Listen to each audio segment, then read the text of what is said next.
십자가는 우리를 향한 주님의 사랑입니다. 오늘 사순절 우리 두 번째 주일에 우리 십자가 묵상하시면서 그 하나님의 사랑을 온전히 누리시기를 바랍니다. 우리는 오늘 본문을 통해서 세상을 위한 교회라는 제목으로 말씀을 함께 나누겠습니다. 지금 복음으로 교회를 새롭게 세상을 이롭게 이 주제로 우리 교회가 신앙생활하고 있는데, 이것은 우리 교회뿐만이 아니라 우리 교회가 속한 교단 대한예수교 장로회 통합 측에 있는 모든 교회가 다 이 주제 아래에서 함께 달려가고 있습니다.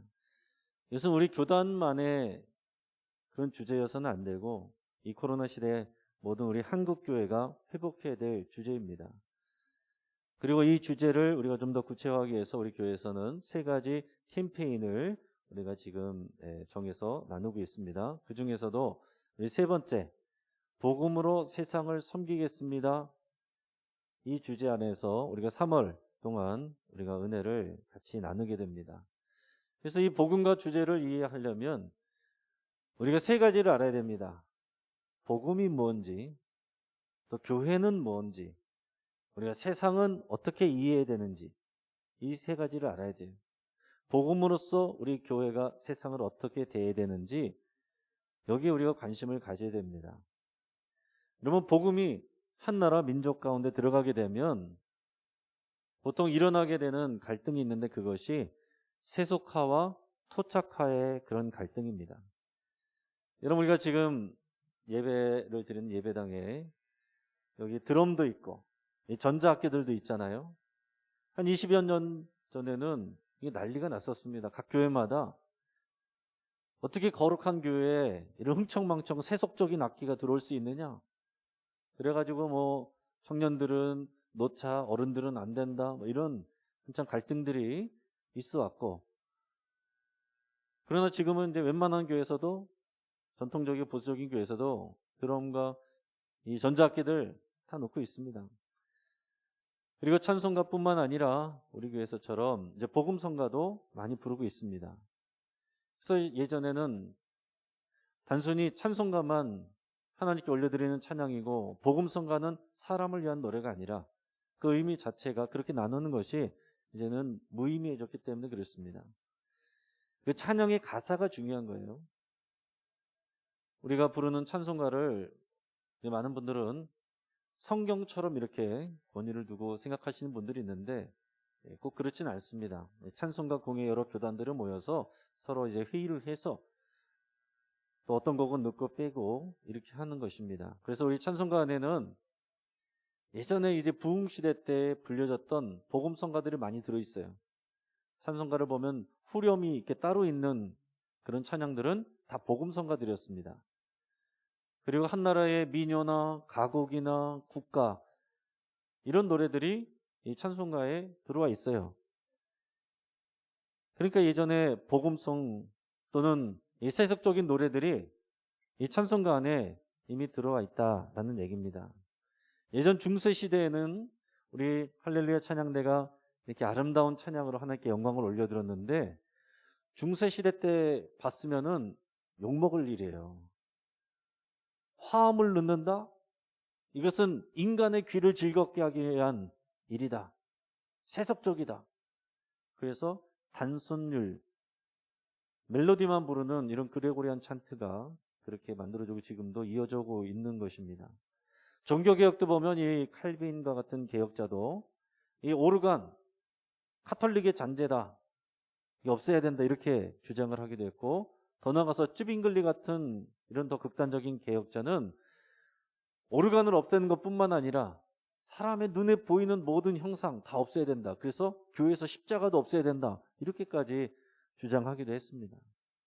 무슨 얘기냐면, 오늘날 우리가 볼 때 전통적이고 거룩해 보이는 그런 모습과 예배도 다른 시대의 그리스도인들이 그 기준을 가지고 본다면 세속적인 예배로 볼 수도 있다는 것입니다. 그만큼 상대적인 기준이다라는 거죠. 제가 다닌 그 숭실대학교는 전통이 오래된 미션스쿨입니다. 그래서 일주일에 한 번씩 체프를, 예배를 드리게 되는데, 제가 이제 대학교 1학년 때 어떤 일이 있었냐면 이제 사물놀이패가 이제 와서 국악 찬양을 이렇게 연주하는 그런 일이 있었어요. 근데 어떤 학생이 벌떡 일어나서 막 소리를 질렀습니다.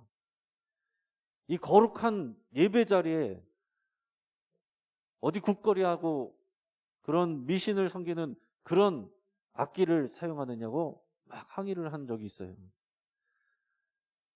여러분, 꽹과리나 징이나 소고나 장구가 그런 미신적인 악기입니까? 우상숭배를 위해서 사용하면 미신적인 악기가 될 수도 있지만 하나님의 영광을 위해서 사용하면 거룩한 악기가 될 수 있는 거예요. 악기 자체가 거룩하거나 미신적인 것이 아닙니다. 그것을 사용하는 사람이 거룩하고 세속적일 뿐이에요. 사람이 중요한 것이지 악기가 중요한 게 아니다라는 것입니다. 지금은 우리 찬송가 안에도 국악 찬양들이 많이 들어와 있어요. 어떤 교회는 전자악기를 사용하지 않고 국악기를 사용해서 찬양하고 예배하는 교회도 있습니다. 이런 것은 우리가 세속화다라고 말하는 것이 아니고 복음의 토착화다 이렇게 얘기하는 것입니다. 복음이 어느 민족 가운데 들어가게 되면 그 나라 그 민족에는 문화가 있고 그 문화의 옷을 입는 거예요. 그것을 우리가 토착화라고 말하는 것입니다. 자, 그럼 우리 교회는 이 세상을 대해서 어떤 태도를 취해야 되느냐? 이 정부에 대해서 어떤 태도를 취해야 되느냐? 이것은 우리가 중요한 문제입니다. 어떤 그리스도인들은 성경을 기준으로 해서 국가와 정부에 협조해야 된다. 어떤 사람들은 반대로 성경을 기준으로 해서 이 세속적인 정부의 정책에 반대하고 저항해야 된다. 싸워야 된다. 그렇게 주장하는 사람들이 있습니다. 여러분, 어떤 것이 맞을까요? 만약에 예수님께서 오늘날 이 땅 가운데 이 대한민국에 오셔서 살아가신다면 이번 선거에서 1번을 찍으셨을까요? 2번을 찍으셨을까요? 아니면 무효표를 던지셨을까요? 아니면 아예 투표장에 안 가셨을까요?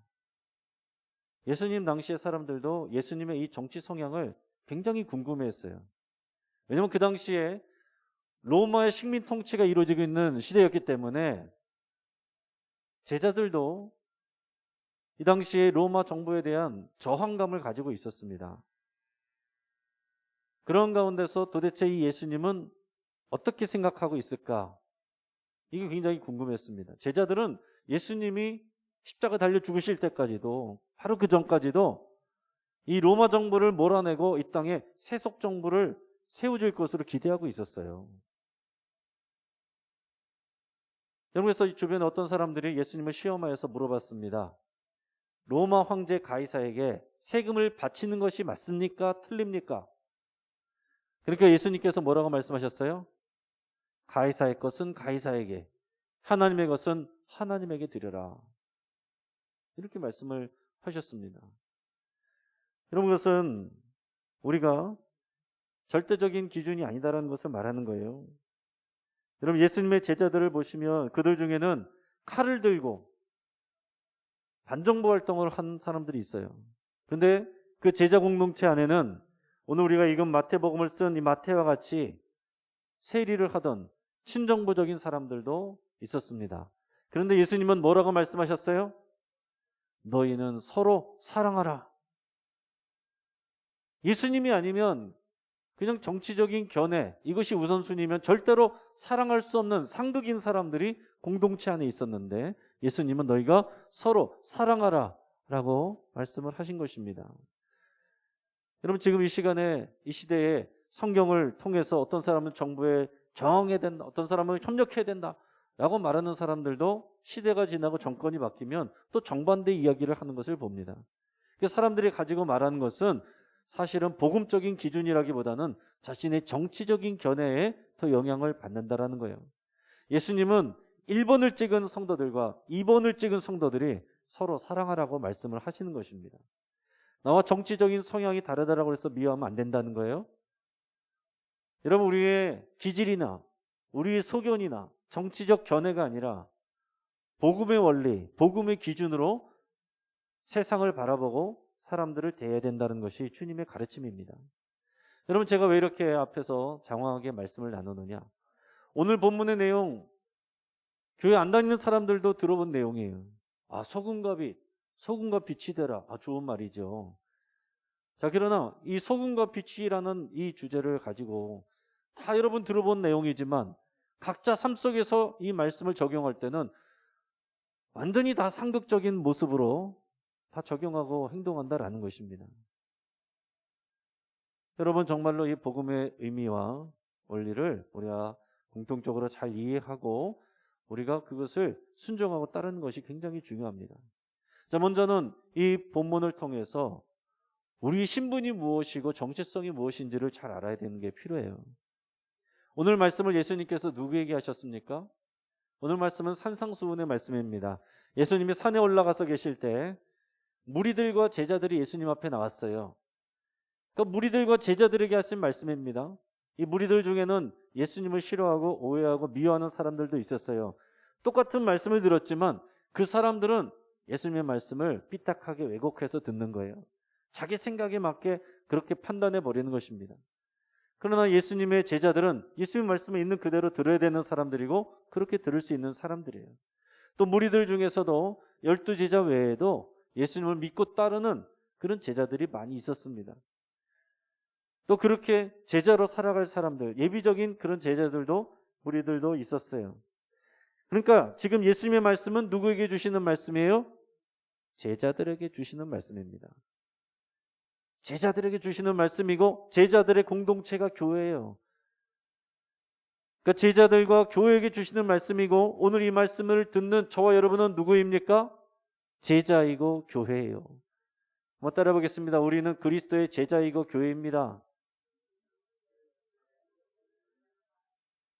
그리스도의 제자이고 교회로서 복음을 세상에 적용하는 게 우리의 과제다라는 것입니다. 그 말씀을 오늘 주님이 말씀하시는 것이고 이것은 권면이나 덕담이 아닙니다. 새로운 계명이에요. 반드시 순종해야 되는 하나님의 백성으로서 그리스도인으로서 제자로서 교회로서 순종해야 되는 주님의 말씀입니다. 이 말씀을 우리가 통해서 제가 세 가지 교훈을 좀 나눠드리겠습니다. 자, 첫째는 교회는 세상을 위해 존재한다는 사실입니다. 한번 읽어보겠습니다. 시작. 교회는 세상을 위해 존재합니다. 아멘. 그럼 이 말씀을 잘 이해하시고 가슴에 새기셔야 돼요. 교회는 세상을 위해서 존재한다. 13절에서 보면 너희는 세상의 소금이다. 14절에서는 너희는 세상의 빛이다 그랬어요. 소금과 빛은 세상에 맛을 내고 세상에 비춰지기 위해서 있다라는 거예요. 그 자체만 가지고 의미 있는 것이 아니라 세상을 위해 있는 것이다 라고 예수님이 말씀하고 있는 것입니다. 우리는 제자이고 또 교회입니다. 그러니까 이 제자이고 교회인 이 교회 공동체는 세상을 위한 소금과 빛이라고 말씀을 하시는 거예요. 오늘 이 말씀을 제가 풀어서 다시 말씀드리면 교회는 세상을 위해 소금의 역할을 해야 되고 교회는 세상을 위해 빛의 역할을 감당해야 된다. 이런 말씀입니다. 그러니까 우리가 소금과 빛 이것만 묵상할 것이 아니라 이것을 세상에 어떻게 적용해야 되는가 여기에 관심을 가져야 된다는 그런 뜻이에요. 소금이 아무리 짠맛을 가지고 있어도 음식이 뿌려지지 않으면 짠맛을 낼 수가 없는 거죠. 음식이 세상입니다. 우리는 세상이 뿌려져야 되는 사람들이에요.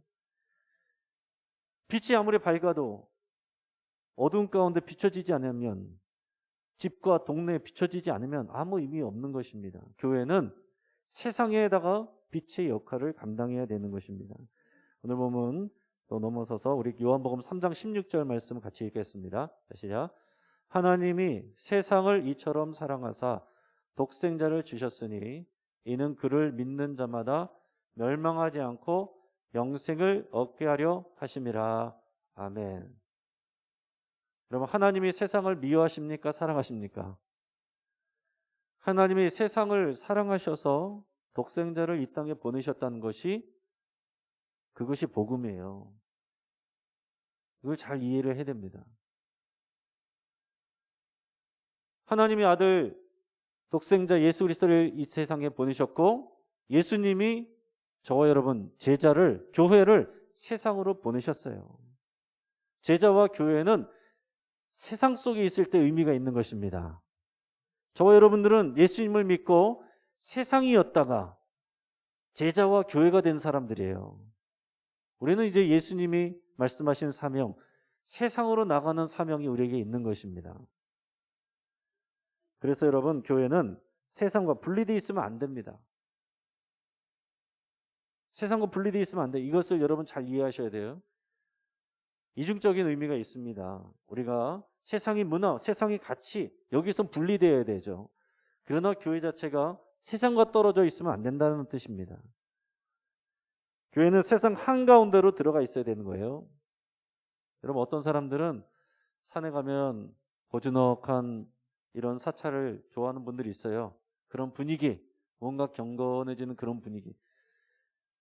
근데 교회는 세상 속에서, 이 도시 속에서 여기저기 있는 것을 보면서 경건하지가 않다, 이렇게 생각하는 경우들이 있습니다. 그럼 맞습니까? 그게 맞는 게 아니에요. 교회는 산 위에 있으면 안 되고 세상 속에 있어야 된다는 것입니다. 예수님이 변화산에 올라가셨을 때 영광 중에 변하시고 모세와 엘리야가 나타나서 대화를 하시는 것을 베드로가 봤어요. 이 영적인 황홀교형이죠. 얼마나 황홀한 그런 순간입니까? 그래서 베드로가 주여, 여기다가 초막셋을 짓고 이 산 위에서 우리 계속 삽시다. 그랬더니 예수님이 아니다, 산 아래로 내려가야 된다. 그러면서 내려오셨어요. 산 아래가 뭡니까? 산 아래가 마을이고 세상이에요. 예수님은 세상을 위해서 오신 것입니다. 우리가 은혜를 받기 위해서, 충전을 받기 위해서 세상과 분리돼서 산속에 있는 기도원으로 가는 건 좋은 일이에요. 그러나 평생 거기서 살 일이 아니라 우리의 사명은 세상으로 와서 역할을 해야 된다는 것입니다. 기도원이 산속에 있는 건 괜찮아요. 그러나 교회는 산속이 아니라 세상 가운데 있어야 되는 것입니다. 소금이 음식에 들어가서 짠맛을 내야 되는 것처럼 교회는 세상 속으로 들어가서 복음의 맛을 내야 되는 것이고, 빛이 어둠에 비춰져야 되는 것처럼 교회는 세상에다가 복음의 생명의 빛을 나타내야 된다라는 것입니다. 오늘 본문의 14절 15절 말씀을 같이 읽겠습니다. 너희는 세상의 빛이라. 산 위에 있는 동네가 숨겨지지 못할 것이요, 사람이 등불을 켜서 말 아래에 두지 아니하고 등경 위에 두나니 이러므로 집안 모든 사람에게 비치느니라. 아멘. 여기 무슨 말씀입니까? 산 위에 있는 동네는 드러나게 돼 있다고 그랬습니다. 산 아래 골짜기 있는, 감춰져 있는 동네는 잘 안 보이겠죠. 그러나 산 위에 있는 동네, 또 밤에 보면 어두울지라도 산 위에 있는 동네가 다 각자 불을 켜고 있으면 멀리서도 보이는 거예요.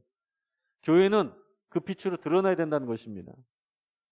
그런데 산 위에 있는 동네라고 할지라도 그 집주인이 등불을 켜가지고 말 아래에 두면 안 된다라는 거죠. 어떤 분들은 말 아래에 둔다 그러니까 이 동물, 힝 하는 동물 말 아래다가 왜 등불을 두지, 이렇게 생각하는 분들이 있는데, 여기서 말이란 것은 이 곡식을 세는 말, 저 대박을 말하는 것입니다. 말 아래 둔다는 것은 등불을 대박으로 덮어놓는 걸 말하는 거예요. 그럼 어떻게 되겠어요? 등불은 켜놨는데 빛이 나오지 않는 거죠. 빛은 대박 아래다 놓는 것이 아니라 등잔 위에다 놔서 온 집안을 비추게 하는 그런 기능과 사명이 있다는 것을 말씀하는 것이고, 그게 우리들이고 교회다라는 거예요. 그래서 우리는, 또 교회는 세상을 위해 존재한다라는 것을 꼭 기억하시길 바랍니다. 자, 두 번째는 우리는 복음의 근원이 아니다라는 사실이에요. 같이 읽어보겠습니다. 우리는 복음의 근원이 아닙니다. 여러분, 소금의 짠맛은 복음의 생명력을 말하는 것인데 우리 안에 그 생명력이 있는 게 아니에요.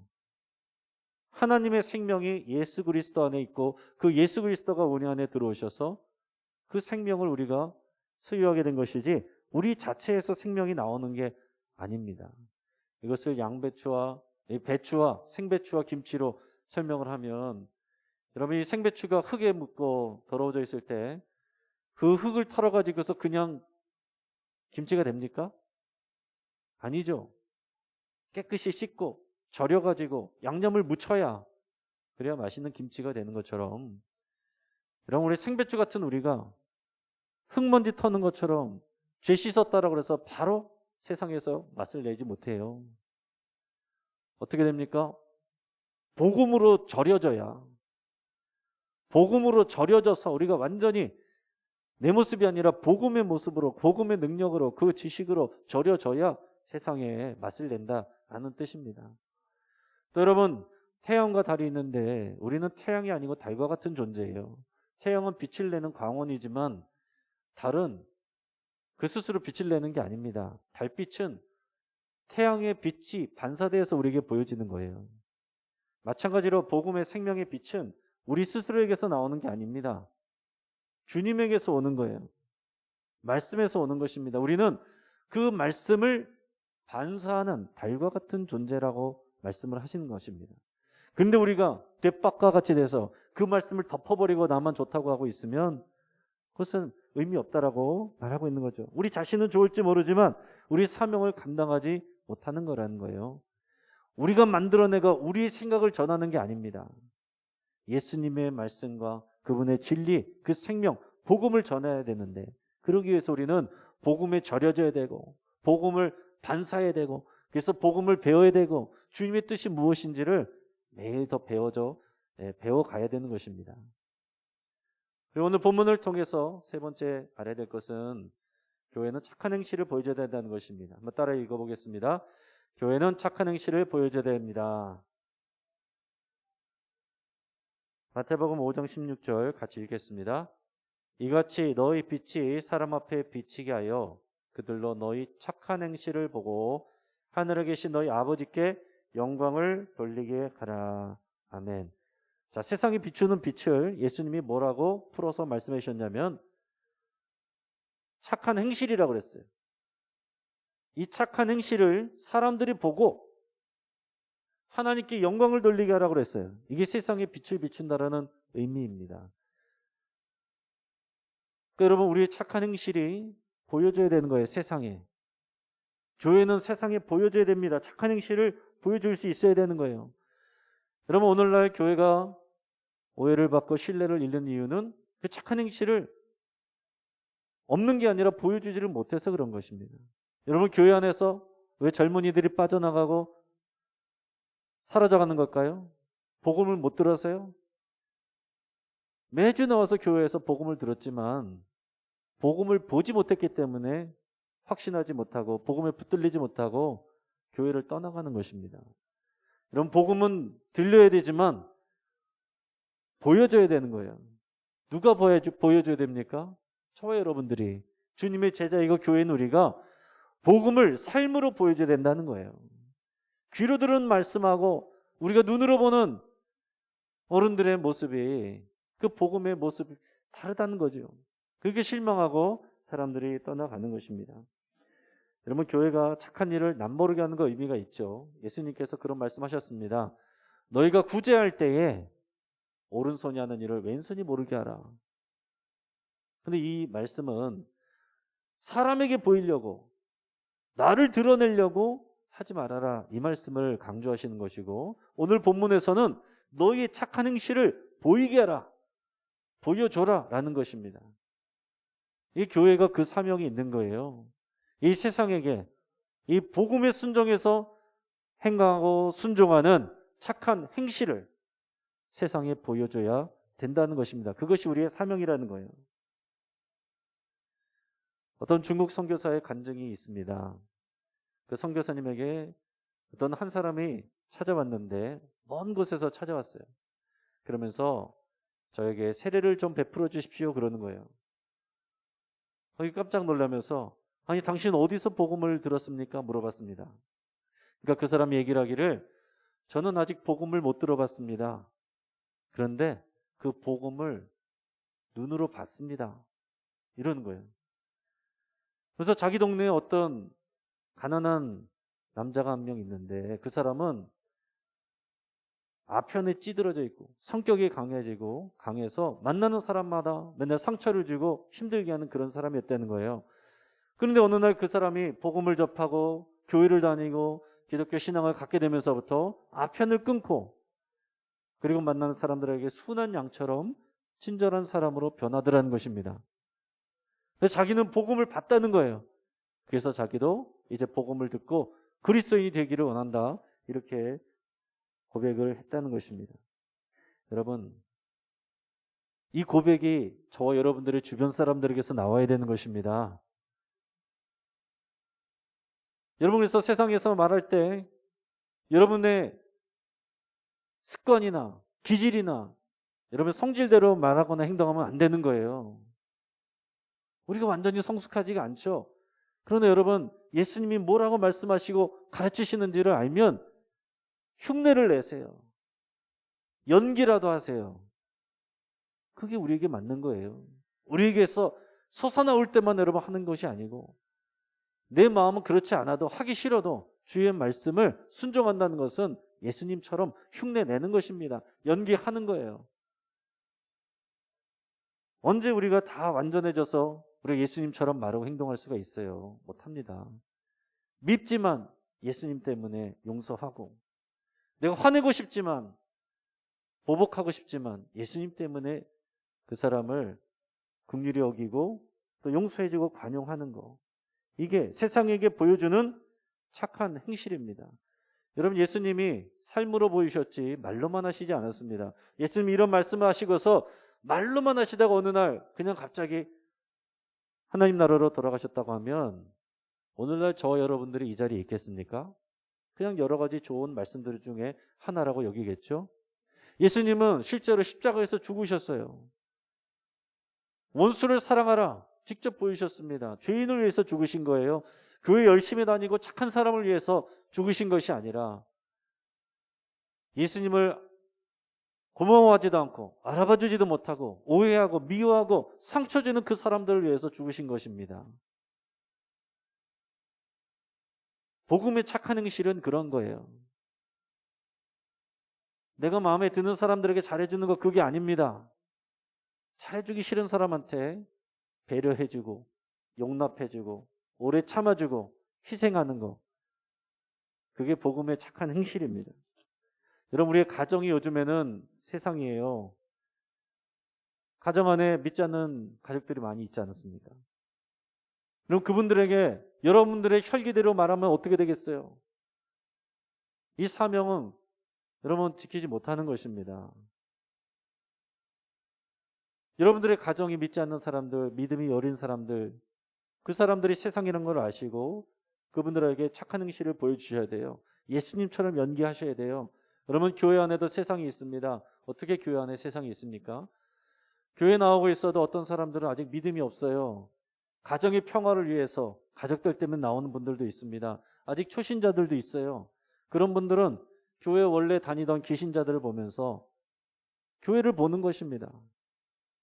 여러분, 우리들의 말 한마디, 따뜻한 말 한마디 하면 교회가 따뜻하구나, 사랑이 넘치는 교회구나. 우리 한 사람이 차갑게 말하고 냉담하면 교회가 너무 차갑구나, 교회가 이런 곳인가, 이렇게 되는 것입니다.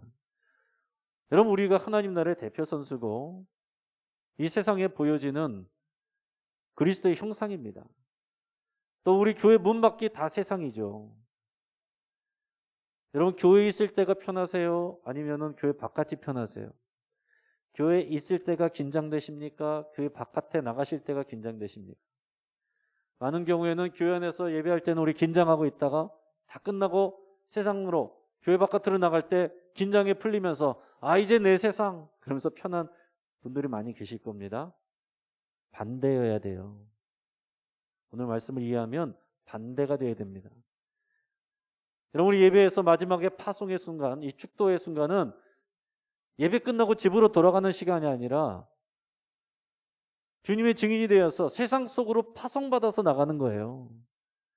저희 여러분이 제자로서 교회로서 세상 속의 교회가 되기 위해서 복음으로 섬기기 위해서 파송받아 나가는 것입니다.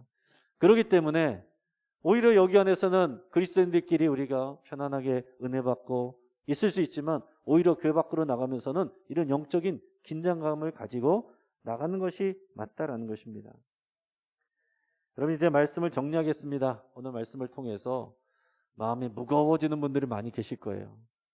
안 그래도 먹고 살기도 힘든데 교회 가서 마음이 편해지고 즐거워지는 거 위로받는 것이 아니라 이렇게 무거운 짐을 심어주나 이런 생각이 들 수 있지만 여러분 그것은 오해입니다. 여러분 우리와 같은 죄인이었던 사람이 하나님의 영광을 나타내고 그 생명을 나타내고 예수님을 보여주는 그런 대표 선수가 되었다는 것이 얼마나 놀라운 영광입니까? 대단히 놀라운 영광이에요.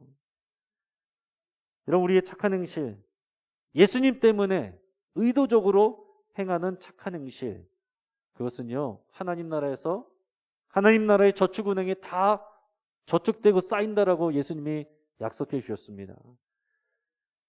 여러분 세상의 은행에 있는 것은 아무도 못 가져가요. 그러나 하나님의 착한 행실을 통해서 사용한 모든 것들, 나의 에너지는 하나님 나라의 저축은행에 차곡차곡 다 쌓인다라는 것입니다.